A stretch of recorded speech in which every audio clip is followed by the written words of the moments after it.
The Illusion and the Anchor. Part 1. The Golden Boy. When Alex stepped into the gleaming, glass-walled office of Innovate Forward, it felt less like entering a workplace and more like crossing a border into the future. And at the center of that bright, humming world was Victor, the department head, the golden boy of innovation. Victor was everything Alex thought success should look like. Immaculate suit, minimalist watch that cost a week's salary, and a voice trained to fill rooms with phrases like disrupting the paradigm and driving scalable impact. At Alex's first meeting, Victor filled the whiteboard with a dazzling array of arrows, loops, and buzzwords. Alex didn't understand half of it, but he didn't need to. The confidence was intoxicating. This, he thought, is what genius looks like. This is who I'll become. Victor noticed that hungry admiration. He gave Alex a friendly pat on the shoulder and said, "Remember, we don't have problems here, only opportunities for growth." For Victor, it was a line rehearsed 100 times, podcast wisdom repackaged for the moment. For Alex, it landed like scripture. Soon he was mirroring Victor in every possible way. The same coffee order, the same books, the same performative late nights, leaving his Slack light glowing long after everyone else had gone home. He told friends about Victor like one might talk about a prophet of the modern workplace, a man rewriting the rules. When colleagues complained about Victor's lack of direction, Alex would laugh softly. "He's operating at 30,000 feet, he'd say. "We just don't see the full board yet." He mistook volume for vision, polish for wisdom, charisma for leadership. Part 2. The Quiet Harbor. In the far corner of the office, away from the glass and noise, sat Eleanor. Her desk was a small island of calm. No sleek gadgets, no inspirational quotes, but binders, reference manuals, and a neatly stacked pile of to-do lists written in her tidy handwriting. Victor barely registered her presence. "She's solid," he told another manager once. "Reliable, but not a driver. People like her keep the lights on. They don't move the needle." Alex absorbed that judgment without question. But others in the office knew a different truth. When deadlines tightened and chaos loomed, people didn't run to Victor for guidance.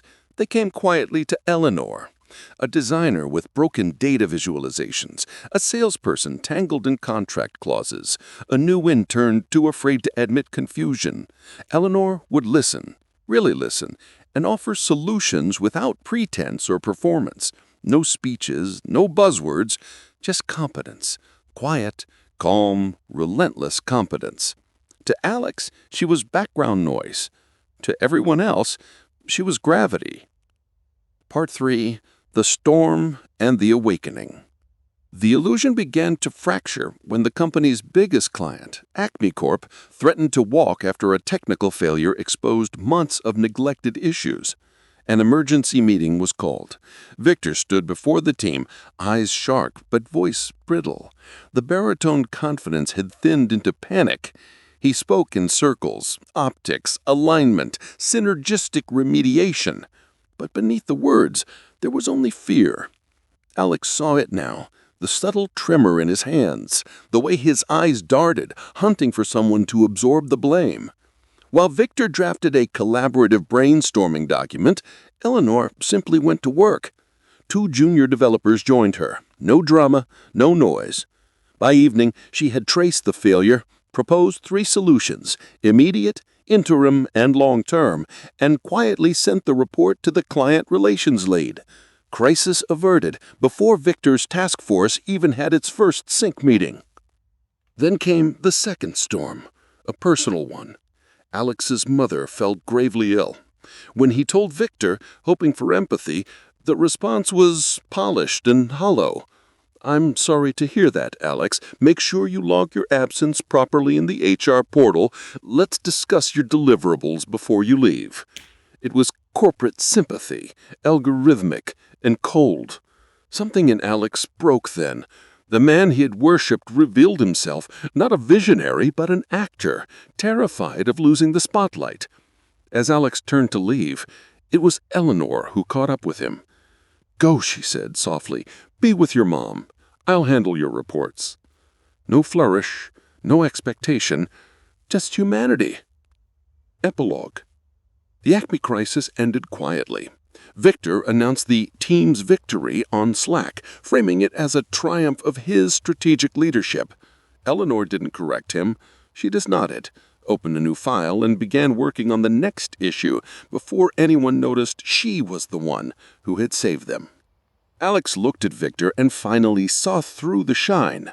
The potential he'd admired was just a mirror of his own ambition, empty light reflecting back his hunger to belong.